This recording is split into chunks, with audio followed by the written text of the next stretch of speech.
Alright, how you doing? I'm going to try to paint for you today some bougainvillea. I've got a lot of bougainvillea growing in my yard. It's a really nice flower. It's got these nice bright cyan or pink or purple flowers on it, and it spruces up the whole yard, gives it a lot of color. Okay, so I'm going to start with a quick sketch. I've just used a watercolor pencil. It happens to be a Stettler watercolor pencil. I've just drawn in some quick shapes for some flowers, some petals here. It doesn't really matter what you do.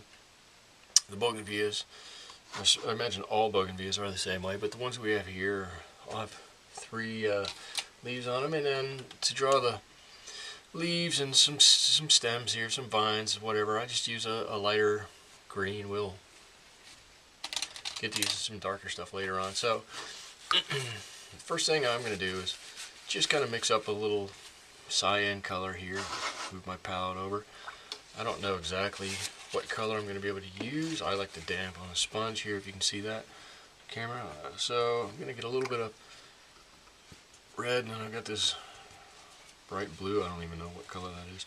I'm not going to mix it too much. I'm going to leave it a little blue around one side, a little redder or pinker on this side, and I'm going to get some stuff from the middle and whatnot. So, like I said, to start, I'm not doing anything other than just blocking in some color, some basic shapes, some basic whatever. I'm not going to worry too much about it at this point. We'll come back and touch on some of the petals and make it a little more flower-like, if you would, here in a second. And I'm having a little trouble. I'm actually doing this upside down.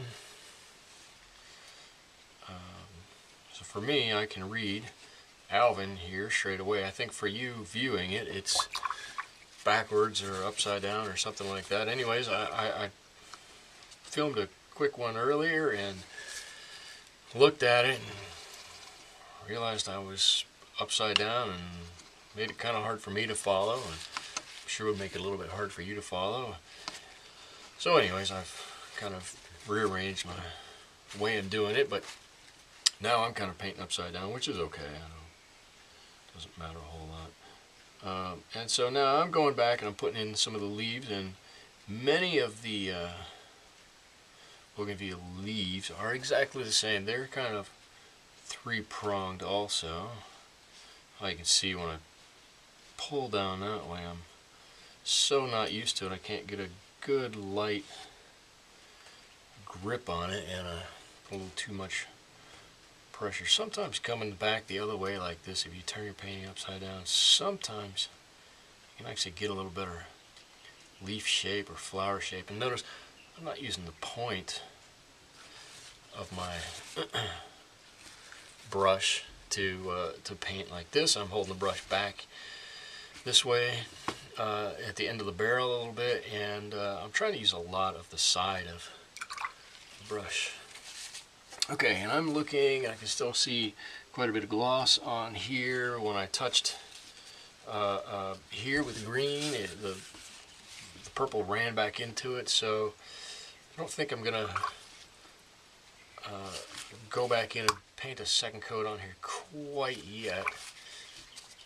What I'm going to do is mix up a little bit of a darker color, dark green here for some backgrounds. I'll get to some lighter greens. I'll vary the color of that as we go through, but some of these ones that look a little bit more dried, I'm just going to go in and paint around them a little bit. Like I said, it doesn't matter a whole lot if this is perfect at this point. We're just laying down some color, getting some basic colors and shapes in there, and you can throw a little bit of color in here. When that dries, it'll look just like something's in the background.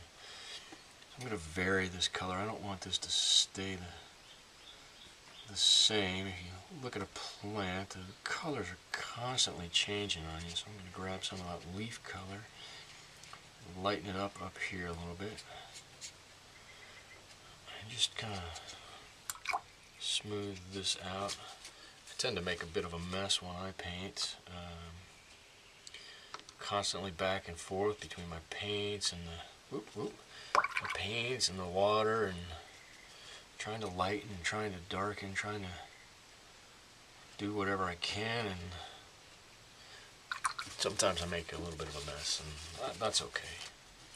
So now I can see what's going on here. I'm going to kind of come back with these. Yes, I know it's still a bit wet, but I can come and just give the indication of the sides of some of these. Actually, when this is just a little bit wet on these petals, is the perfect time to come back and do this. You can kind of just touch a half a petal, and if you do it right and at the right time, it will run and it will look like it's a shadow. It will just run just ever so slightly and look just like a shadow. I'm going to do the, whoa, that's a little, not quite the right color. Well, I don't know what color I was using here. It doesn't matter. I'll just mix up a little bit extra here. I've kind of got the shadows on this side of my painting, so I'm going to kind of try to keep the shadows from, or for my leaves, I guess, on that side also. And it just occurred to me, I'm painting this upside down so that you can see it, and I'm putting some of the shadows on the top. Well, like I said, it doesn't matter. It's the watercolors.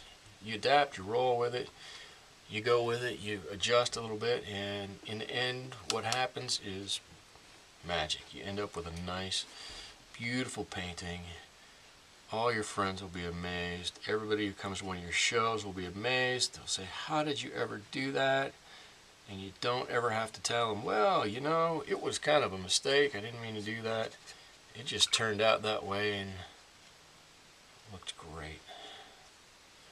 I need to get a little bit darker down here at the bottom. I definitely want to make sure I get some darker values down here. This is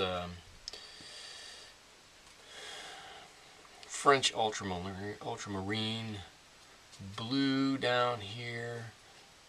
I'm not the biggest fan of it, but it does add a nice darkening tone if you need to get in here somewhere. Make it look like it's kind of in the shadows a little bit. I say I'm not a big fan of it. It's just, it's not one of the more vibrant colors. And I like a lot of really vibrant colors. I wish I had like a high chroma set of paints. I don't have one, but it would be fantastic because the colors just literally pop off the page. They just shoot off of there at you. And I think what I'm going to do a little bit on this side, I've got a lot of greens and brights over here. I'm going to actually add a little bit of red to this mixture. It will brown this right down. Look at that. Almost immediately I've gotten kind of a rust color. I don't know if I want it quite like that. Oh, that's good. That's a good looking color. And down there I'm just going to put a little bit over here just to blend it so it comes through. I don't want to mix it too much. If I do, I kind of run the risk of making mud. But I'm going to come back in and make sure I leave just enough green tint in there that we can mix it and make sure that it looks nice. And spreading this all around. Looks like, to me anyways, it looks kind of like a vine of bougainvillea. It's got these beautiful beautiful cyan flowers on it that just are going to pop off the page Here we didn't over mix our colors. We didn't do too much with them. I've got some darks right in there to set off the lights. And notice I didn't paint over time and time again. I don't want to